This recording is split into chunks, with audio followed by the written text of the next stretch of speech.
Namaskar, this is Swarnali Mishra from Any24. Cachar police seized rupees 2 crore worth of cough syrup in anti-narcotics operation.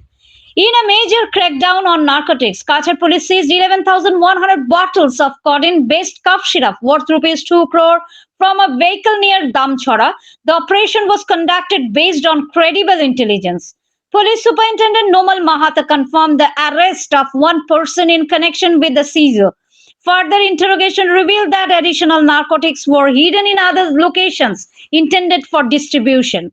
This operation aligns with Assam Chief Minister Himanta Biswa Sharma's initiative to eradicate narcotics from the state. The police will continue to investigate and take action against those involved in narcotics trafficking. You can watch us on Any24 channel and get more news on our YouTube channel Any24. Subscribe to our YouTube channel and follow us on Facebook to stay connected with us.